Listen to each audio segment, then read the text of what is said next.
Au début, il ne dit rien. Il resta juste ainsi, immobile, sa main chaude sur mon épaule en signe d'empathie. Quand mes larmes se tarirent, sa femme qui entre-temps avait déposé devant moi la tasse de thé fumant, m'apporta aussi quelques mouchoirs, puis disparut à l'étage, pressentant sans doute que sa présence risquait d'interrompre une confession salutaire. Excusez-moi, c'est ridicule. Je ne sais pas s'il m'arrive. En ce moment, je suis à vite fait là-dessus. Cette journée effroyable. Vraiment, c'est trop. Claude était allé se rasseoir sur le fauteuil en face de moi et m'écoutait attentivement. Quelque chose en lui appelait la confidence.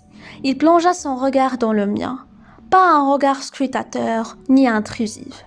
Un regard bienveillant, grand comme des bras ouverts. Mes yeux rivaient aux siens. Je sentais que je n'avais pas à tricher, que je pouvais me livrer sans masque.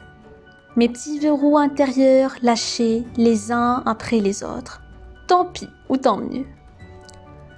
Je lui confessai les grandes lignes de mon vague à l'âme, lui expliquai comment des micro-frustrations accumulées avaient fini par gangréner ma joie de vivre alors que j'avais tout a priori pour être épanouie. Vous voyez, ce n'est pas que je suis malheureuse, mais je ne suis pas vraiment heureuse non plus.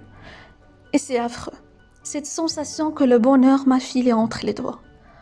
Pourtant, je n'ai aucune envie d'aller voir un médecin. Il serait capable de me dire que je fais une dépression et de me gaver de médicaments. Non, c'est juste cette espèce de morosité.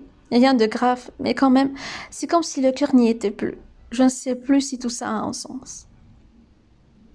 Mes paroles semblèrent l'émouvoir, au point que je me demandais s'il ne renvoyait pas à quelque chose de très personnel, alors que nous le connaissions depuis moins d'une heure.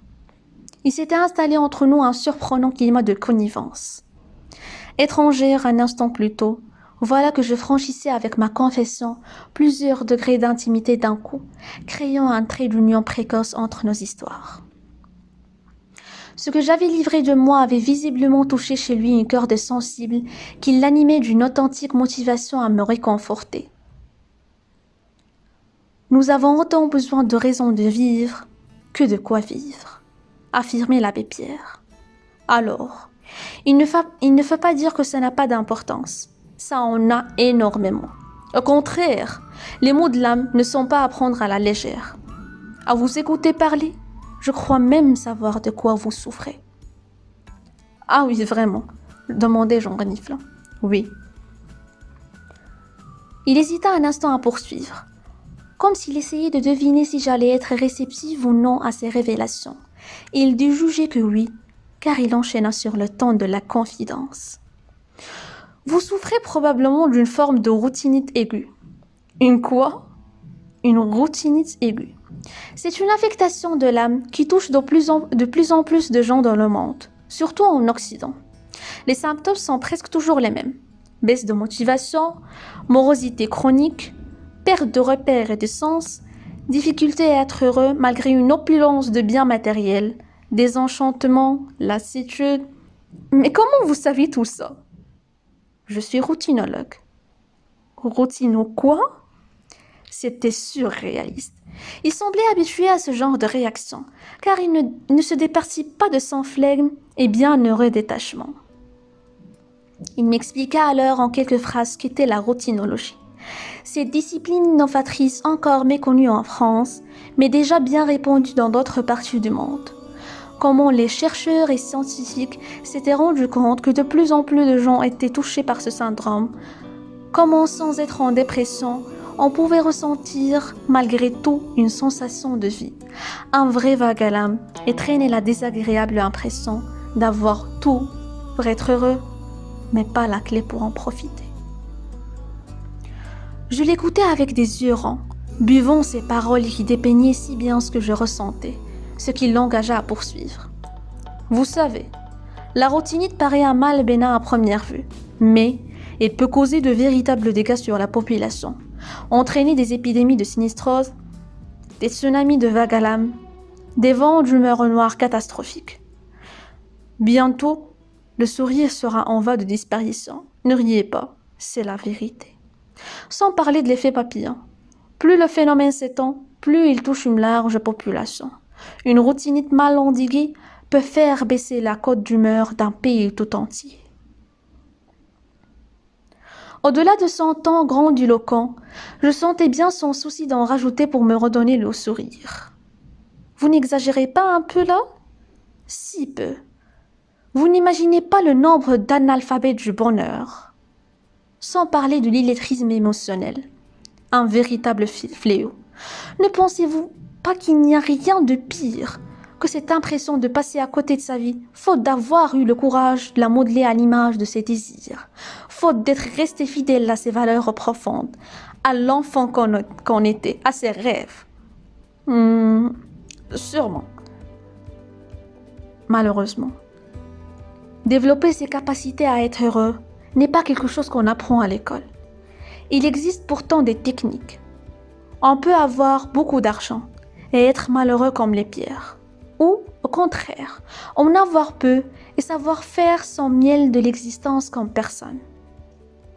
La capacité au bonheur se travaille, se muscle jour après jour. Il suffit de revoir son système de valeurs, de rééduquer le regard qu'on porte sur la vie et les événements. Il se leva et alla chercher sur la grande table une coupelle remplie de confiseries, puis revint me proposer pour accompagner mon thé. Il en picora distraitement quelques-unes, tout en reprenant notre conversation qui semblait lui tenir particulièrement à cœur. Tandis que je l'écoutais me parler de l'importance de revenir à soi, de s'aimer mieux pour pouvoir être capable de trouver sa voie et son bonheur, de le faire rayonner autour de soi.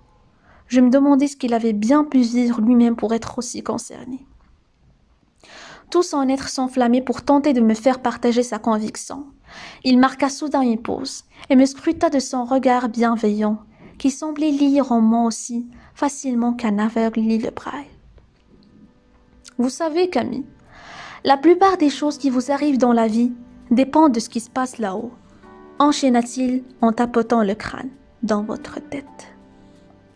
Le pouvoir du mental n'a pas fini de nous surprendre. Vous n'imaginez pas à quel point votre pensée influence votre réalité. C'est un peu le même phénomène que celui décrit par Platon dans son mythe de la caverne.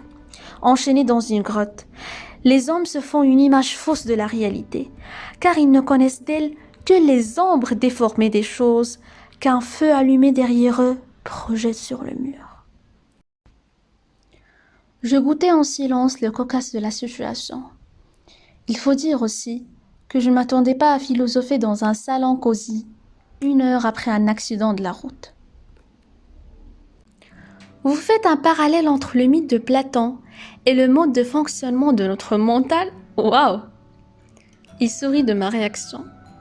Mais oui, j'y vois un parallèle avec les pensées qui placent un filtre entre la réalité et nous-mêmes et la transforment au gré des croyances, des a priori et des jugements. Et qui fabrique tout ça? Votre mental. Uniquement votre mental. J'appelle ça la fabrique à penser. Une véritable usine. La bonne nouvelle, c'est que vous avez le pouvoir de les changer, ces pensées. Broyer du rose ou broyer du noir n'est pas indépendant de votre volonté. Vous pouvez travailler votre mental pour qu'il arrête de vous jouer des mauvais tours. Il suffit d'avoir un peu de constance, de persévérance et de méthode. J'étais abasourdi. J'hésitais entre le prendre pour un fou et applaudir à deux mains son incroyable discours. Je ne fis ni l'un ni l'autre et me contentai de hocher la tête en signe d'assentiment. Il dut sentir que pour l'heure, la jauge d'informations à digérer était atteinte. Pardonnez-moi, je vous embête peut-être avec toutes mes théories. Pas du tout. Je les trouve très intéressantes. Je suis juste un peu fatiguée. Il ne faut pas faire attention. C'est bien normal. Une autre fois, si vous le souhaitez, je serai ravie de vous reparler de cette méthode. Elle a vraiment fait ses preuves pour aider des personnes à retrouver du sens et à remettre sur pied un projet de vie épanouissant. Il se leva et se dirigea vers un joli petit secrétaire en bois de cerisier. Il en sortit une carte qu'il me tendit. « Passez me voir à l'occasion », dit-il avec un doux sourire. Je lus « Claude Dupontel, routinologue, 15 rue de la Poésie, Paris. Je me saisis de la carte sans savoir encore quoi en penser. Par politesse, je lui dis que j'allais y réfléchir. Il n'insista pas, en apparence peu préoccupé par ma réponse. La professionnelle de la vente que j'étais n'arrivait pas à comprendre. Une personne à 50 ne cherchait-elle pas à tout prix à décrocher un nouveau client? Son peu d'agressivité commerciale semblait indiquer une confiance en soi rare. J'eus alors la conviction que si je refusais cette opportunité, la seule qui avait quelque chose à perdre, c'était moi. Mais pour l'heure, j'étais encore sous le joug des émotions de la soirée. Cet accident stupide, cet orage stupide, comme un début de mauvais film d'épouvante. Et maintenant, un routinologue. J'hallucinais. Dans 5 minutes, les caméras allaient sortir et quelqu'un crierait. Surprise! Surprise! La sonnette retentit. À la porte, ni caméra, ni journaliste. Juste le remorqueur qui venait d'arriver. Vous voulez qu'on vous accompagne? Me demanda aimablement Claude. Non, vraiment merci, ça va aller. Vous avez déjà été tellement gentil. Je sais comment vous remercier. Il n'y a pas de quoi. C'est bien normal d'aider en pareil cas. Envoyez-nous un texto quand vous serez rentré chez vous. C'est promis. Au revoir et merci encore. Je montai à l'avant avec le remorqueur pour lui indiquer le chemin jusqu'au lieu de l'accident. Je jetai un dernier regard à travers la vitre et vis le couple tendrement enlacé me faire un petit au revoir depuis le perron. Il émanait d'eux une telle impression d'amour et de complicité. C'est avec cette image de bonheur paisible flottant dans mon esprit que je me laissais emporter dans le noir, cahoté dans cet engin qui me ramenait à la réalité de mes problèmes.